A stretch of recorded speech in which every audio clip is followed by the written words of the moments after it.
అనంత spiritual వరల్డ్కి స్వాగతం. కార్తీక పురాణం 20వ అధ్యాయము. ఓం శ్రీ గణేశాయ నమః. ఓం శ్రీ సరస్వతీయే నమః. ఓం శ్రీ గురుభ్యో నమః. ముందుగా ఈ 20వ రోజు చేయవలసిన విధుల గురించి తెలుసుకుందాం. 20వ రోజు బహుళ పంచమి. సుబ్రహ్మణ్యేశ్వరుణ్ణి, నాగేంద్రుణ్ణి దర్శించాలి. పాలను మాత్రమే తాగాలి. చీమలకు పంచదార, శునకమునకు అన్నం పెట్టాలి.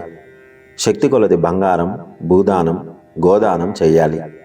సంతానాభివృద్ధి, గర్భదోష నివారణ జరుగును. 20వ రోజు చేయవలసిన పారాయణము. పురంజయుని వృత్తాంతము. వశిష్ఠుడు చెప్పిన కార్తీక మహత్యం విని సంతోషించి జనక మహారాజు ఇలా అన్నాడు: గురువర్య, కార్తీక మాస మహత్యమును ఎంత విన్నను ఇంకను వినవలయుననే కోరిక కలుగుచున్నది. ఈ వ్రత మహత్యమునందు ఇంకను ఏవైనా విశేషములు కలవా అనే సందేహము కూడా కలుగుచున్నది. మరికొన్ని విశేషములు చెప్పి నన్ను కృతార్థుని చేయుము అని ప్రార్థించాడు. ఆ మాటలకు వశిష్ఠుల వారు మందహాసముతో, ఓ రాజా, కార్తీక మహత్యం గురించి అగస్త్య మహామునికి, అత్రిమునికి మధ్య జరిగిన సంభాషణ ఒకటి కలదు. దానిని చెప్తాను విను అని ఆ కథ చెప్పసాగాడు. రాజా, పూర్వం ఒకనాడు అగస్త్య మహర్షి అత్రి మహర్షిని చూసి, ఓ మునీంద్ర, నీవు విష్ణు అంశయందు పుట్టినవాడవు. కార్తీక మాస మహత్యము నీకు ఆమూలాగ్రము తెలియను కనుక దానిని నాకు వివరించవలసినది అని కోరాడు. అంతటా అత్రి మహాముని మందహాసముతో, ఓ ఋషిపుంగవా, నీవు అడిగిన ప్రశ్న చాలా ఉత్తమమైనది. కార్తీక మాసముతో సమానమగు మాసము, వేదముతో సమానమగు శాస్త్రము, ఆరోగ్య సంపదకు సాటియగు సంపద మరి ఒకటి లేదు. అదేవిధంగా శ్రీమన్నారాయణుని కంటే వేరే దైవం లేడు. ఏ మానవుడైనను కార్తీక మాసములో నదిలో స్నానము చేసి శివకేశవుల ఆలయంలో దీపారాధన చేసినను లేక దీపదానము చేసినను కలిగే ఫలితము ఎంతో గొప్పది. ఇందుకు ఒక కథ చెప్తాను విను.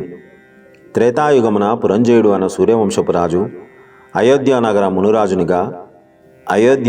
మును రాజధానిగా చేసుకొని రాజ్యపాలన చేయుచుండెను. అతడు సమస్త శాస్త్రములు చదివి న్యాయముగా రాజ్యపాలన చేస్తూ ప్రజలకు ఎట్టి ఆపదలు రాకుండా పాలించుచుండెను. కొంతకాలము తర్వాత శత్రురాజులను జయించి సంపద బాగా సంపాదించాడు. సంపద బాగా పెరిగే వరకు ఆయనలో బాగా గర్వం పెరిగింది. ఆ విధంగా పురంజయుడు కన్ను మిన్ను గానక అవివేకి అయి సత్యం ధర్మం విడనాడాడు. పురంజయుడు రాజ్యాధికార గర్వము చేతను దుష్టబుద్ధి గలవాడై దేవ బ్రాహ్మణ మాన్యములు ఆక్రమించి పరమలోభి అయి చోరులను చేరదీసి వారిచే దొంగతనములు దోపిడీలు చేయించి దొంగలు కొల్లగొట్టుకొని వచ్చిన ధనములో సగము వాటా తీసుకుంటూ ప్రజలను భయభ్రాంతులకు గురి చేయుచున్నాడు. ఇలా కొంతకాలము జరిగినది. అతని పరిపాలన ప్రజలకు చాలా బాధ కలిగించేది. ఆ విషయం గ్రహించి అతని దౌష్టమ్యులు 4 దిక్కులా వ్యాపించను.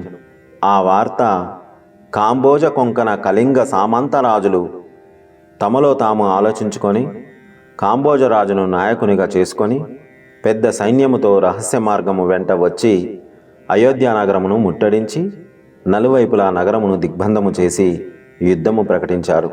అయోధ్యానగరమును ముట్టడించిన విషయము చారుల వలన తెలుసుకొని పురంజయుడు తాను కూడా సర్వసన్నద్ధుడై భయపడక శాస్త్ర సమన్వితమైన రథమును ఎక్కి సైన్యాధిపతులను పురగొల్పి యుద్ధబేరి మ్రోగించి సింహనాదము చేస్తూ శత్రు సైన్యములపై దూకాడు.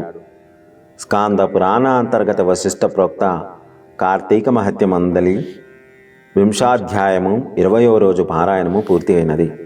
సర్వే జనా సుఖినో భవంతు. గోవులను సేవించండి, గోవులను రక్షించండి. ప్రకృతిని కాపాడడం మన ధర్మం. దయచేసి ప్రతి ఒక్కరూ కనీసం ఒక్క మొక్క అయినా నాటండి. ఇలాంటి మరిన్ని వీడియోల కోసం మా అనంత స్పిరిచువల్ వరల్డ్ ఛానల్ని సబ్స్క్రైబ్ చేయండి. నమస్కారము.